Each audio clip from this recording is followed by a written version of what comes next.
경제 동향에서 우리 사회 문제까지 분석하는 경제 트렌드 따라잡기. 한반도 국제 정세와 사회적 현안, 그리고 우리 이웃들의 소소한 이야기를 허심탄회하게 들어보는 단박 인터뷰까지.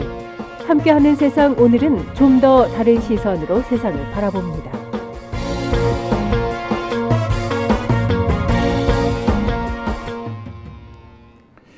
네, 한국은행이 외국인 돌봄 노동자의 최저임금 예외를 주장했습니다. 언론에서는 파격적인 주장이다라고 말하고 있는데요. 자, 오늘은 이 소식 중심으로 최유한 시사평론가와 짚어보겠습니다. 최유한 시사평론가 연결돼 있습니다. 평론가님 안녕하십니까? 예, 반갑습니다. 최유한입니다. 자, 평론가님 먼저 한국은행의 주장이 정확히 뭔지 좀 정리해 주시겠습니까? 일단 한국은행이 지난 3월 5일 한국은행과 한국개발연구원이 함께 노동시장 세미나를 개최해서 돌봄 서비스 인력난 및 비용 부담 완화 방안이라는 보고서를 발표했어요. 여기서 이제 업종별 최저임금의 업종별 차등 적용 문제를 직접 거론했는데요. 핵심은 두 가지입니다. 돌봄 서비스라는 건 간병과 육아로 나누는데, 간병 같은 경우는 지난해 기준으로 월 370만 원이 든다. 그리고 육아 비용도 적지 않습니다. 264만 원이나 든다. 엄청나게 비용이 비싸다는 것이고, 두 번째로 이게 돈이 없으니까 가족 간병이 늘어날 경우 이 해당 가족의 노동시장 참여가 제약되면서 경제적 손실이 난다라는 게 핵심입니다. 이 계산은 경제 손실은 이제 그 연평균 이제 연령별 평균 적용해 보면 2022년 19조 원인데 이게 2042년이면 46조에서 77조 원까지 늘어날 것이라는 이야기거든요. 네.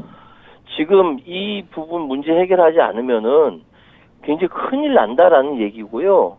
한 20년 뒤에는 돌봄 서비스층 노동 공급이 수요에 비해서 한 30% 정도 수준밖에 안 될 것이다. 보고서의 핵심입니다. 네.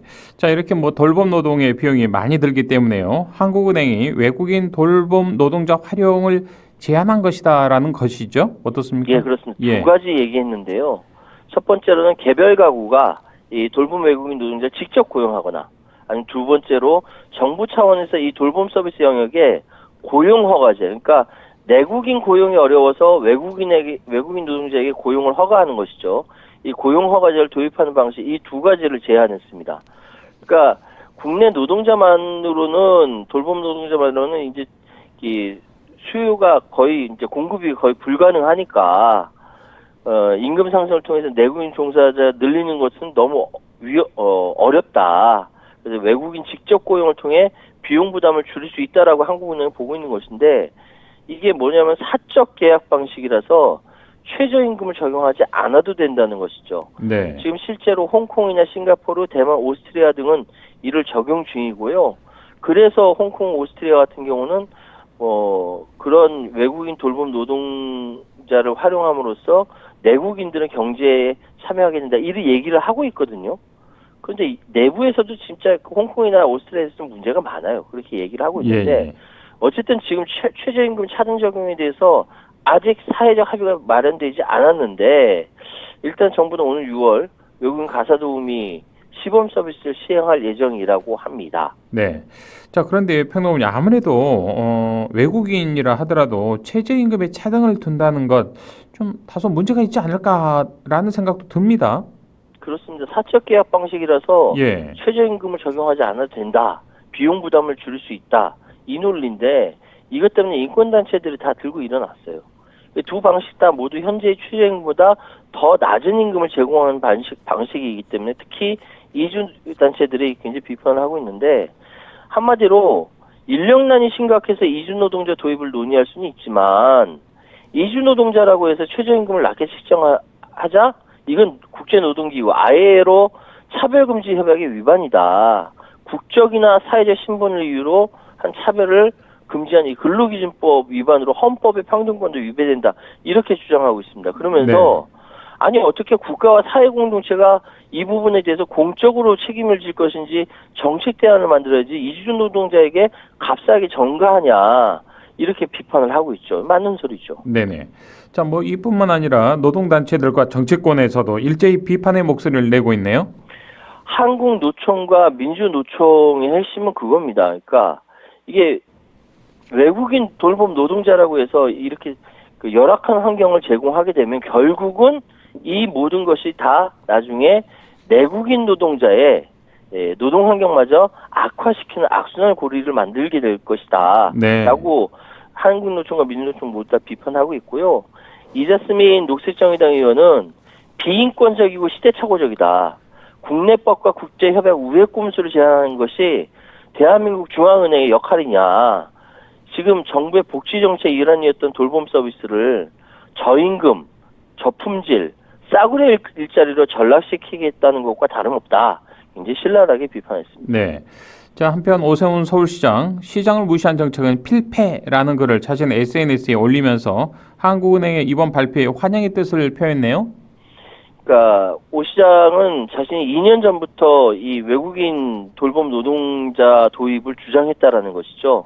그것은 이제 그만큼 상황이 시급하다라는 것이고, 지금 육아나 간병으로 인해 일을 할 수 없게 되거나 지나치게 많은 비용을 지출하게 되면은 온 가족이 불행핸드풀에 빠진다. 이게 확대되면 국가 경제의 손실로 이어진다라고 우려하고 있고요. 네. 그러면서 이제 외국인 돌봄 서비스 시범 사업이 이제 시작되지만 비용이 장벽이다. 근데 그 외국인 돌봄 노동자들에게 최저임금, 현재의 최저임금을 적용하면 이거는 제도를 도입하지 않나 의미가 무색하다라고 이야기를 하고 있습니다. 예. 이게 오세훈 서울시장이 지난해 10월 국회 행정안전위원회에서 국정감사에서요, 시범 운영을 앞둔 외국인 도움에 대해서 월 이용료 100만 원 이야기했거든요. 그래야 정책 효과가 나타날 것이다. 이렇게 분명히 밝힌 네. 바 있습니다. 자, 뭐 간병이든 육아든 돌봄 노동의 수요와 공급의 불균형이 현재 또 커다란 문제가 되고 있는 것 아니겠습니까? 예. 정부가 시범 사업을 좀 확정한 상황이죠, 현재? 시범 사업을 하겠다라고 확정은 했는데 예. 언제 시범 사업을 시행할지 모르겠습니다. 아, 시기가 미정이군요, 현재는요. 예, 지난해 9월에 아하. 확정을 했어요. 예. 그 가사와 자녀 양육도 없는 외국인 가사 근로자 도입한다. 보통 수요는 20대에서 40대 맞벌이 부부겠죠. 한부모 가정이나 아이들이 많은 다자녀 가정 등을 대상으로 하는데, 이 여기에 들어가는 외국인 노동자는 그 비자가 E-9입니다. 일정한 자격이나 경력 때문에 필요한 전문직이 아니라 제조업체나 건설공사나 이런데 뭐 농업이나 뭐 이런데 직종에 취업하는 외국인 대상으로 발급하는 비자인데, 이게 외국인 근로자 고용에 관한 법률에 근거하거든요. 그런데 여기 사실 그 시범 사업을 하기로 한 나라가 필리핀 정부입니다. 예. 우리나라 정부와 협약이 늦어지고 있대요. 그러니까 고용부는 외교적 사안이라면서 구체적인 지원 사유를 밝히고 있지 않지만 외국인 가사 근로자의 직무 범위와 관련해서 필리핀 정부와 우리 정부 사이에 입장차가 좀 큰 것으로 알려지고 있습니다. 예. 자, 지난해 필리핀 가사 도우미 이야기가 나왔던 것이 바로 이런 좀 불의의 이야기였지 않겠습니까? 예, 맞습니다. 이게 현재 필리핀이 내국인의, 그러니까 필리핀 자국의 외국 인력 수출을 체계적으로 지원하고 있거든요. 네. 그러니까 옛날에 왜 우리나라도 뭐 60년대, 70년대 막 서독으로 광부 갔다 간호사 갔다 그렇죠. 이런 얘기 있지 않습니까? 예. 그거예요. 그러니까 국제협약상 외국인 가사 근로자는 최저임금 적용이 대상이기 때문에 사실 국내 가사 도우미하고 별로 임금 차이가 거의 차이가 나지 않거든요. 그런데 지금 서울시에서 도입한다라는 것은 최저임금보다 더 낮게 준다라는 거잖아요. 한 100명 정도 최저임금법의 시행 사업을 하겠다라는 거 하고 있는데 월급을 지금 한 200만 원 정도로 보고 있는 겁니다. 네. 근데 일각에서는 국적에 따라 최저임금을 달리 적용하면 되지 않느냐? 이거 진짜 ILO 협약 위반입니다. 현재 최저임금 차등 적용은 업종별로만 가능합니다. 네. 자, 그래서 한국은행이요, 외국인 고용 허가제 업종에 또 돌봄 서비스를 추가하고요, 해당 업종의 최저임금을 상대적으로 낮게 설정한 것이네요. 이 고용 허가제라는 것이 구인날을 겪는 사업주가 비전문 취업 비자 외국 인력을 합법적으로 고용할 수 있게 한 제도거든요. 예. 외국인도 이거 고용 허가제 외국인도 최저임금을 받습니다. 그래서 ILO 협약을 어기지 않으면서 외국인 돌봄 서비스 비용을 낮추는 방안이 바로 이렇게 들여와서 사적 계약을 한다라는 거예요. 최저임금을 한꺼번에 낮춘다라는 것이죠. 예. 그럼 경영계는 뭐 박수 칠지 몰라도 노동계가 가만히 있겠습니까? 사실 최저임금을 업종별로 차등해서 적용한 것은 제도 도입 첫 해인 1988년뿐이었거든요. 수십 년 전이에요. 지금 외국 인력을 염두에 두었다고 해도 돌봄 업종 전체의 최저임금을 낮추는 것은 내국인 돌봄 인력 처우를 더 열악하게 만들 수 있다까지 되는 것이죠. 굉장히 예민한 문제입니다. 예. 자, 외국인 돌봄 노동자 또 이 도입 문제가 아무래도 단순히 제3세계 유휴 인력을 우리 대한민국에 도입한다. 뭐 이런 문제가 아니지 않습니까? 단순한 문제가 아니에요. 그러니까요. 그러니까 외국인 예. 가사 근로자 도입을 주장하는 측에서는 지금 저출생 위기가 굉장히 심각하기 때문에 다양한 정책을 먼저 시도해보자. 그러니까 시범상 문제 해보자라고 주장하지만 반대하는 쪽은 부모가 아이를 키울 수 있는 노동시간 등 제도 개선을 먼저 하고 나서 그래도 부족할 경우 이렇게 해야 되는 거 아니냐. 이렇게 이야기하고 있는 것이죠. 다른 측면에서 이 제도를 걱정하는 측은 정부가 너무 빠르게 추진하는 거 아니냐. 약자에 대한 보호를 제공하는데 최소 몇 년 이상의 시간이 걸리는데 예. 당장 뭐 총선 앞두고 뭐 한다. 뭐 무슨 선거 앞두고 한다. 당장 효과를 보려고 너무 급하게 나오고 있는 거 아니냐라고 예.